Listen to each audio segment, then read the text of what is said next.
My name is Rachel, and for the last 3 years, I've been watching my husband James slowly slip away. When we first found out he had stomach cancer, it felt like the ground had been pulled from under me. James was only 40 years old, doing well in his job as an investment banker, and we had a sweet 10-year-old son named Paul. We thought we had many happy years ahead of us. The only small comfort in this nightmare was that James' good income meant we could afford the best treatment possible. We flew to different specialists across the country, tried new therapies, and did everything we could, no matter the cost. But as time passed, it became clear that the treatments were only giving us more time, not a cure. Through all of this, James' parents, Lauren and Brian, were always there for us. They lived just 15 minutes away and helped without being asked. "Rachel, we'll pick Paul up from school today," Lauren would say on days when James had treatments. "Don't worry about dinner either." Imade extra lasagna. At night, Paul would sometimes pull in my sleeve while I tucked him into bed. His eyes were full of worry and hope. "Mom, when is Dad going to get better?" he'd ask. I never knew how to answer that. How do you tell a child that his dad is dying? So, I would just stroke his hair and say, "The doctors are doing their best, sweetie." My own parents, Christina and Jacob, were a different story. They lived just as close as James' parents, but it felt like they were miles away. "Mom, can you pick up Paul from school today? James had a bad reaction to chemo, and Lauren has a doctor's appointment," I asked one day. "Oh, Rachel, I'm really sorry," my mom replied. "But we promised to help your sister with apartment hunting today. You know how Jacqueline gets when she's stressed." It was always about Jacqueline. That's how it had been my whole life. When I was 7, my parents didn't come to my school play because Jacqueline had a cold. At my high school graduation, they left right after the ceremony to go to Jacqueline's dance recital, even though she was just part of the group and not the main dancer. Over the years, I got used to being second. James became my real family, and his parents treated me more like their daughter than my own parents ever did. So, when James' health got worse last month, I prepared myself for the end, surrounded by the people who truly cared about me. The night James died, I was holding his hand. His breathing had slowed down hours earlier, and the hospice nurse had told me it wouldn't be long. "Rachel," he whispered, his voice barely there. "Take care of Paul." Jure se strongestperson ino. Those were his last words. I sat there for hours, still holding his hand as it slowly turned cold. I couldn't believe that the man I had spent 13 years with was really gone. Lauren and Brian, James's parents, came to the hospital within an hour after I called. Their faces were filled with the same pain I was feeling. "We're here, sweetheart," Lauren said as she hugged me. "We'll always be here." That night, I sent a message to my mom. "James passed away tonight." An hour later, she replied with just 2 words. "That's terrible." No phone call, no asking how Paul and I were. No offer to come over and help. Just a short message, but I was too numb to care.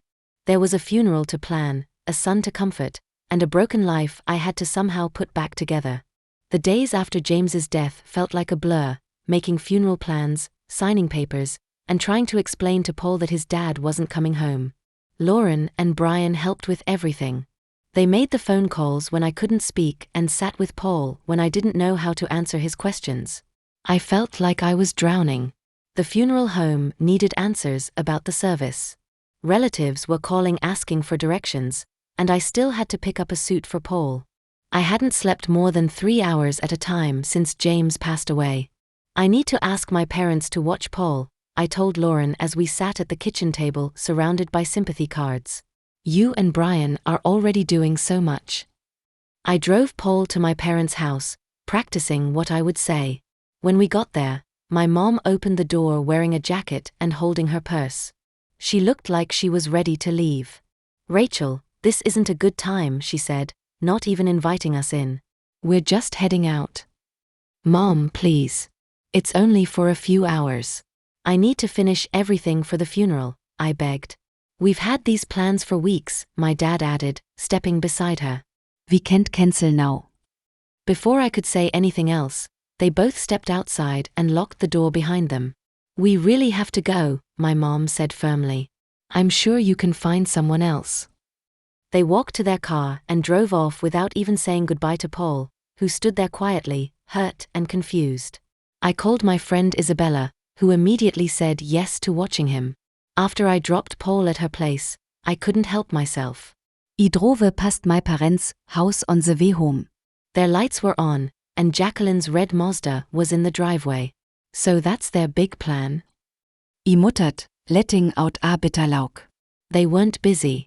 They just chose to spend time with Jacqueline instead of helping me again.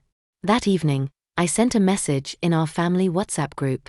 James' funeral is at 10 a.m. on Saturday at Greenwood Chapel. There will be a small reception afterward. I saw the read receipts appear next to my parents' and Jacqueline's names. No one replied. The night before the funeral, I was so anxious that I called my mom directly. Mom, you saw my message about the funeral tomorrow, right? It starts at 10 o'clock. There was a short pause. Oh, Rachel, I'm sorry, she said, but we can't come. Jacqueline made a lunch reservation at Elio's to celebrate her promotion. It's at noon, and we already said we'd be there. I almost dropped the phone. Mom, this is James's funeral. James, the one who helped pay to fix your roof when it caved in 4 years ago. James, who's been part of our family for over 11 years. That was a long time ago, Rachel, she said coldly. We need to focus on the living, not the dead. Jacqueline needs our support right now. Bevor I kult sei nasser wird, she hung up. I quickly called Jacqueline, my hands shaking with anger and disbelief. Hey, she answered, sounding annoyed that I was bothering her. Jacqueline, Mom told me you're having a party tomorrow at the same time as James' funeral. Can't you move it or at least delay it a little so they can come to the service first? No way, she said with a laugh. I can't change the reservation now. Everyone has already confirmed, and this promotion is a big deal. It's not like I can just move a funeral or whatever. A funeral or watefer, I said, my voice rising. Jacqueline, my husband is dead. James, the man who paid for your entire college education. That was a long time ago, she replied. Look, my promotion is more important than some funeral. People die every day. Then she hung up. I stood in the kitchen holding the phone, completely shocked. A moment later, my phone buzzed again. It was a message from my mom. Stop pressuring your sister. Her celebration is more important than a funeral. She's worked hard for this promotion. The day of James's funeral was sunny and bright, which felt like a cruel joke considering how broken I felt inside. The service was simple and beautiful, just the way James would have wanted it. He never liked big showy things. The small chapel was filled with people who truly cared about him, friends, neighbors, co-workers, and most of all, his family. During the eulogy, I spoke about how kind and generous James was. I talked about how deeply he loved Paul. Paul sat between Lauren and Brian, holding their hands as he cried quietly. After the service, many people came up to me to say kind words and offer support. A few of them asked where my parents were. I was surprised not to see your folks, said one of James's old college friends. Are they not well? They had something else planned, I said coldly, not wanting to explain. Lauren noticed how uncomfortable I was and quickly changed the subject, guiding the conversation away from my parents. That night, after everyone had left, I sat alone in the living room, surrounded by sympathy cards and flower bouquets. The house felt painfully quiet without James. The Silence hört. My phone buzzed again. It was a text from Jacqueline. Hope the funeral went okay. Mom posted pictures for my party. I got promoted to senior account executive. No sympathy, no mention of James, just a message about her party filled with smiley faces and celebration emojis. I didn't reply. I just turned off my phone and went upstairs to check on Paul. He was fast asleep, holding the teddy bear James had given him for his last birthday. I climbed into bed next to Paul, finding comfort in the sound of his soft breathing. For the next week, I felt like I was walking through a cloud. Everything felt heavy and blurry. Lauren and Brian came by every day. They brought food, took Paul to the park, and helped me go through James' things. My own parents didn't call, not once. They didn't check on Paul, and they didn't ask how I was doing. Nothing. A week after the funeral, I got a phone call from James' lawyer, Mr. Eric. "Mrs. Turner," he said kindly. "It's time to go over James' will. He made very careful plans. Would tomorrow afternoon work for you?" I agreed and called Lauren and Brian to come too.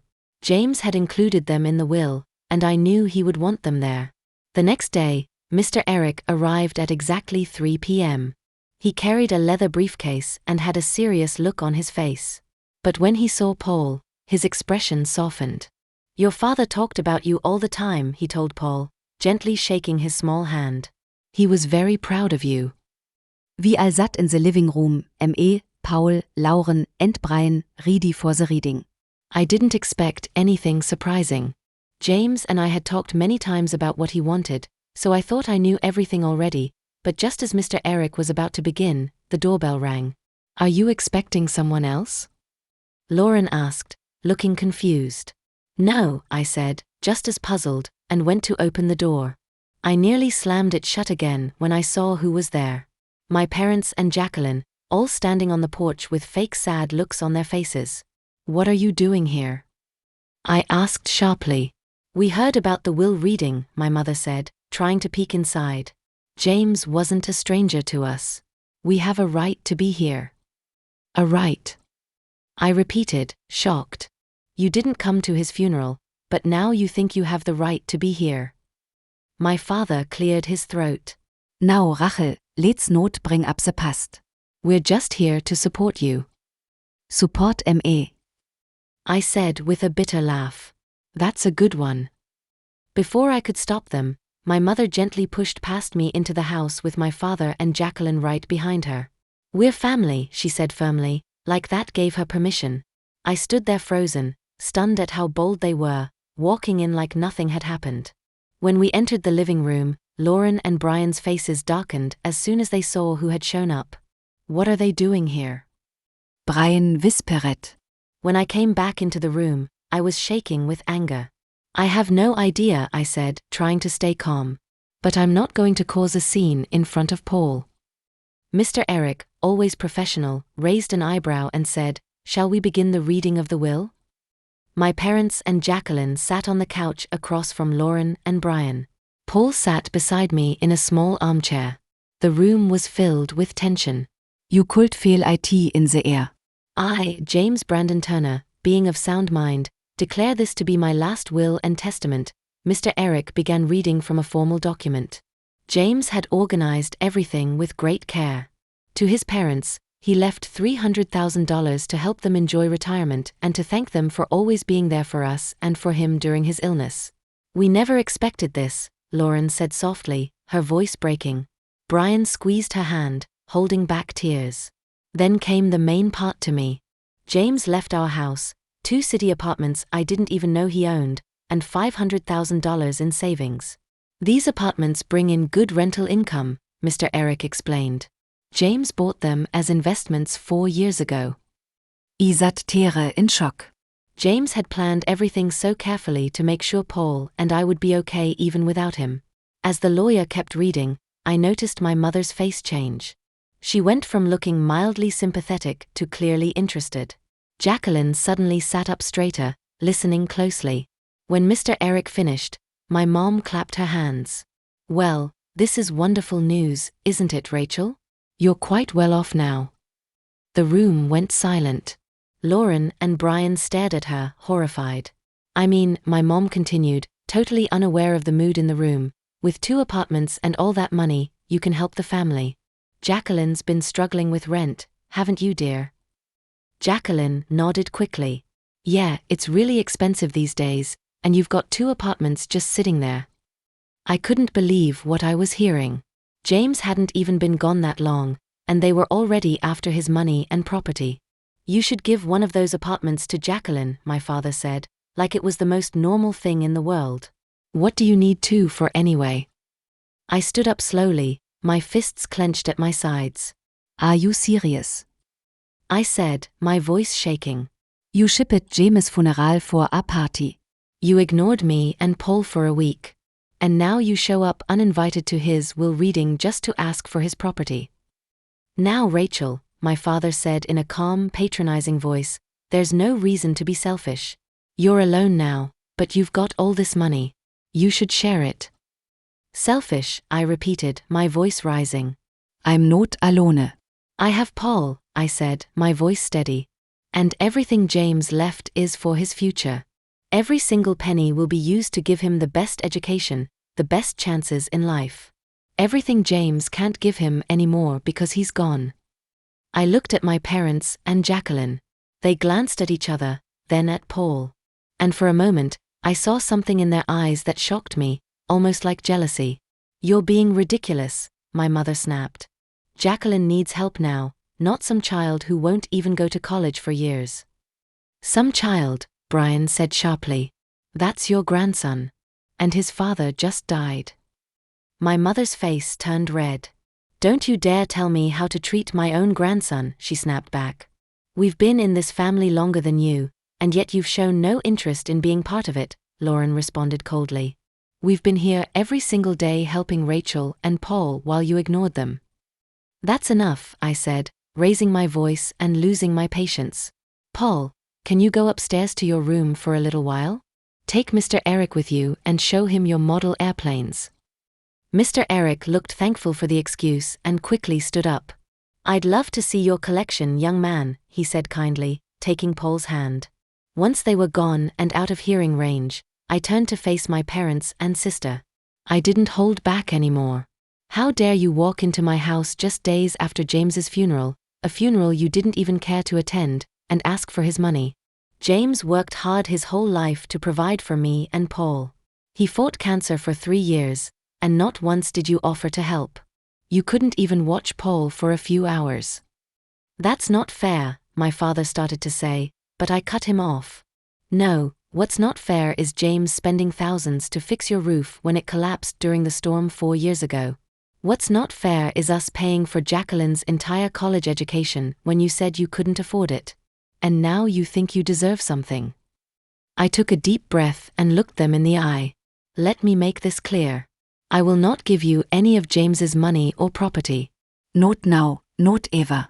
Every penny will be used for Paul, just like James wanted. That's what will happen. My mother's face twisted in anger. You ungrateful brat.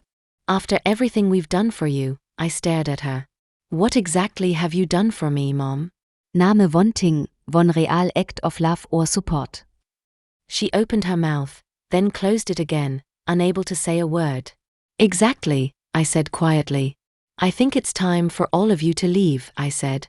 The door slammed shut behind them, and I dropped onto the couch, completely drained.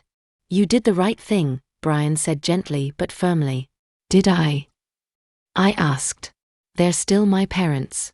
Jacqueline is still my sister. Being related by blood doesn't make someone family, Lauren said as she sat beside me and took my hand. Love makes a family. Being there during the hard times makes a family. I nodded. I knew she was right, but the hurt of being rejected, something I had felt my whole life, was still there. Later that night, after Lauren and Brian had gone home and Paul was fast asleep, I sat down at my computer. A notification popped up. My mother had tagged me in a post on social media. It read, "Heartbroken that my eldest daughter has become so greedy and selfish after her husband's death. She refuses to help her struggling sister. Even though she now owns 2 city apartments and has plenty of money, money has changed her." I stared at the screen in shock. The comments from relatives and family friends started pouring in. People who had no idea what had really happened. Don't let Rachel get away with this. Family should always help family. Poor Jacqueline, always struggling while Rachel has everything handed to her. A wave of anger rose in me like never before. Even for my mother, this was a new low, trying to shame me publicly so I'd give them James's money. I took a deep breath and placed my fingers on the keyboard. If she wanted to share our family's private matters in public, then I was going to share the truth. I began to type. I've stayed silent for a long time, but since my mother has made this public, I feel the need to respond. 4 days ago, I buried my husband, James, who died after a 3-year fight with stomach cancer. My parents and sister did not come to his funeral. Why? Because my sister scheduled a party for her job promotion on the same day, and they thought that was more important.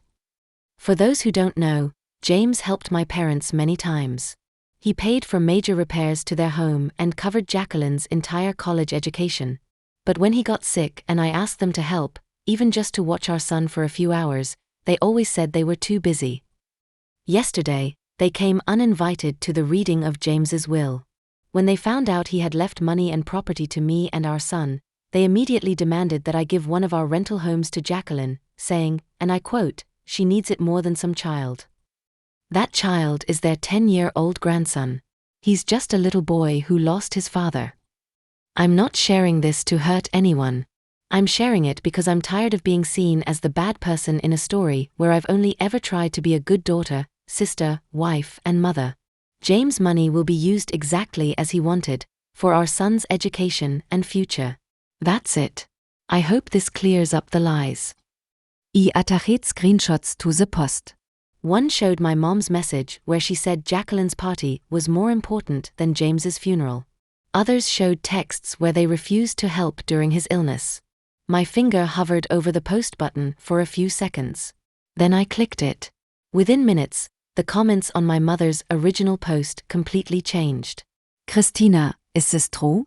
You skipped your son-in-law's funeral for a party. I can't believe you expect Rachel to give away property meant for her son. Those messages are shocking. How could you say a party is more important than a funeral? Calls and messages started coming in that evening. Relatives and friends were shocked by what my parents had done. Many reached out to support me. My mom tried to comment, saying I was lying, but the screenshots proved everything.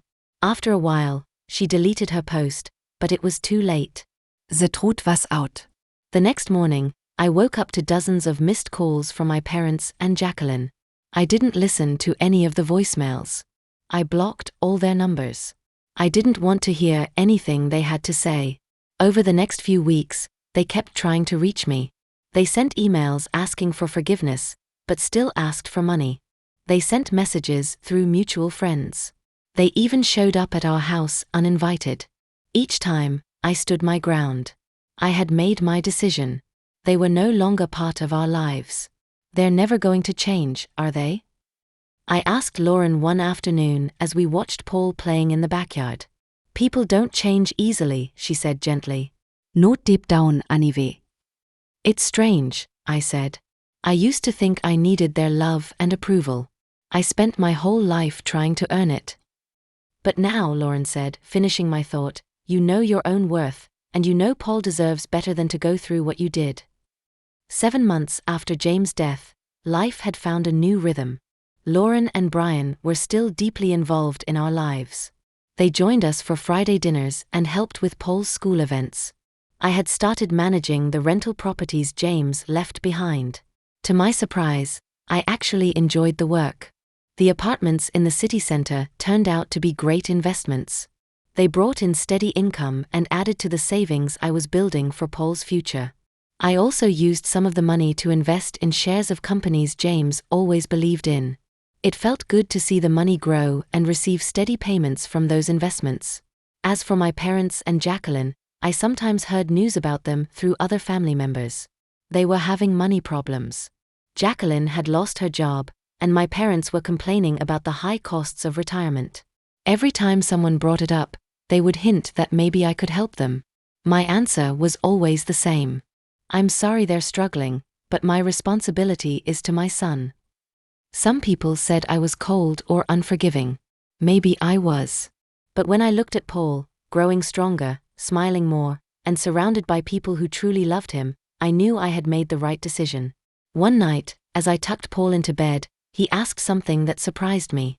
Mom, do you ever miss Grandma Christina and Grandpa Jakob? I paused, thinking about how to answer in a way that was honest but wouldn't hurt him. I miss the kind of relationship I wished we had, I said softly, but not the one we actually had. He nodded slowly, like he understood more than a child his age should. I'm glad we have Grandma Lauren and Grandpa Brian. Me too, buddy, I said, hugging him. Me too. Some people will never understand why I cut ties with the family I was born into. They've never felt the kind of hurt I lived with, the constant letdowns, the unfairness, the painful truth that some people just can't put others first. But I understood, and more importantly, I had broken that pattern. Paul would grow up knowing he is loved, valued, and supported. He would be surrounded by people who showed their love through actions, not just words. People who were there when it really mattered. People who didn't ask for anything in return.